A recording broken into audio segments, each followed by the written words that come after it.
পুরাতন বন্দোবস্ত ছুঁড়ে ফেলে নতুন বাংলাদেশ বিনির্মাণ করা হবে বলে জানিয়েছে বাংলাদেশ জামায়াতে ইসলামীর আমির ডক্টর শফিকুর রহমান।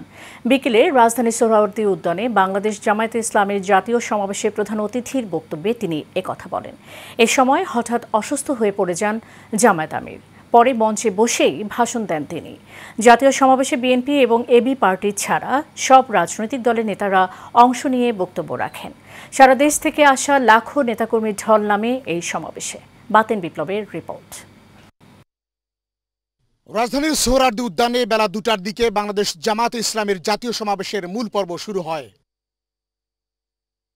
পবিত্র কোরআন থেকে তিলাওয়াত ও নাতে রাসূলের মধ্য দিয়ে শুরু হওয়া সমাবেশে বক্তব্য রাখেন জামাতের কেন্দ্রীয় শূরা সদস্য ও কেন্দ্রীয় নেতারা। এ সময় বিভিন্ন রাজনৈতিক দলের শীর্ষ নেতারাও বক্তব্য রাখেন। সকাল থেকে এই রাজধানীর বিভিন্ন জায়গা থেকে মিছিল নিয়ে দলে দলে সমাবেশে যোগ দেন দলটির নেতাকর্মীরা। সমাবেশ ঘিরে সকাল থেকেই ঢাকায় গণপরিবহন চলাচল সীমিত রয়েছে। রাজধানীর বিভিন্ন সড়কে দলটির নেতাকর্মীদের সরব উপস্থিতি লক্ষ্য করা গেছে। সারা বাংলাদেশে এবার জামাত ইসলামী দল গঠন করবে ইনশাআল্লাহ।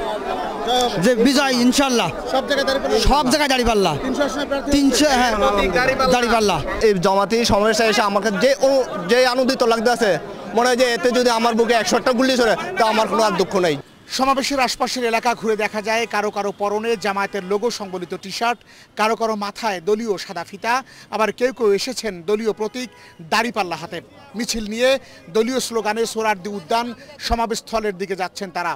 ট্রাফিক পুলিশের পাশাপাশি রাস্তার মোড়ে মোড়ে যান চলাচল নিয়ন্ত্রণ করছেন জামাতের স্বেচ্ছাসেবকরা। একই সঙ্গে বিভিন্ন সড়কে সতর্ক অবস্থায় রয়েছেন আইন শৃঙ্খলা রক্ষাকারী বাহিনীর সদস্যরা। জামাত ইসলামীকে শান্তিপ্রিয় বলি আজকে সারা বিশ্ব বাংলাদেশ থেকে অনেক মানুষ আসছে। জামাতের ব্যাপক সমর্থন আছে গ্রাম পর্যায়ে। আমরা একেবারে প্রত্যন্ত অঞ্চল, একেবারে দক্ষিণ বঙ্গোপসাগরের কিনারায় আমাদের এলাকা, ওই এলাকাও জামাতের ব্যাপক সমর্থন আছে। জামায়াতের জাতীয় সমাবেশের মূল মঞ্চ করা হয় সোহরাওয়ার্দী উদ্যানের পূর্ব পাশে। ভিড়ের কারণে সমাবেশের মূল মাঠে প্রবেশ করতে না পেরে অনেকেই শাহবাগ মোড়, রমনা পার্ক, ঢাকা বিশ্ববিদ্যালয় এলাকার বিভিন্ন সড়কে বসে পড়েন। এ সময় শাহবাগ ও ঢাকা বিশ্ববিদ্যালয় এলাকায় বসানো ডিজিটাল পর্দায় সমাবেশ দেখেন তারা। আগে ভোটের পরিবেশ নিশ্চিত করতে হবে, তারপরে ভোট। যদি পরিবেশ নিশ্চিত হয় তাহলে জামাত জেতার সম্ভাবনা আছে ইনশাআল্লাহ ইনশাআল্লাহ ইনশাআল্লাহ ইনশাআল্লাহ অবশ্যই ক্ষমতায় যাবে জামাত ইসলাম ইনশাআল্লাহ। বাংলাদেশে এর আগে কখনো হয়েছে ভোটের পরিবেশ? না, বাংলাদেশে আপনার ন্যায় প্রতিষ্ঠার জন্য একমাত্র বাংলাদেশ জামাত ইসলামী আর কি যথেষ্ট।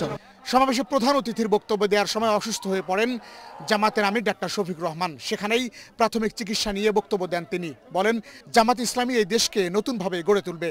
একই সাথে জুলাই শহীদদের পুনর্বাসন ও চার্টার ঘোষণার সাথে 7 দফা দাবি জানান তিনি। কিশোর, যুবক, মা, বোন, শ্রমিক, ছাত্র জনতা, ব্যবসায়ী সবাইকে যেই দেশ, যেই সংবিধান, যেই রাষ্ট্র নিরাপত্তা দিতে পারবে সেই নতুন বাংলাদেশ আমরা গড়ে তুলতে চাই। দুনিয়া জীবন আকার দিবেন আপনাদের এই ত্যাগের বিনিময়ে নতুন বাংলাদেশ আমরা পেয়ে যাব। আসুন সেই নতুন বাংলাদেশের জন্য একবার স্লোগান দিয়ে শেষ করি।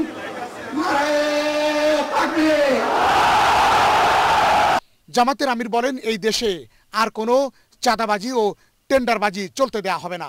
কৃষক, শ্রমিক, মুটে মজুরের অধিকার প্রতিষ্ঠা হবে বলেও ঘোষণা করেন জামাতের আমির। স্বাধীন বাংলাদেশের মাটিতে বাংলাদেশ জামাত ইসলামের এটি প্রথম জাতীয় সমাবেশ, যেখানে সারা বাংলাদেশের 64টি জেলা তো বটেই, প্রত্যেকটি উপজেলা এবং গ্রাম পর্যায় থেকে বাংলাদেশ জামাত ইসলামীর পাশাপাশি বাংলাদেশ ইসলামী ছাত্র শিবিরের নেতাকর্মীরা সোহরাওয়ার্দী উদ্যানের এই সমাবেশে জড়ো হয়েছেন।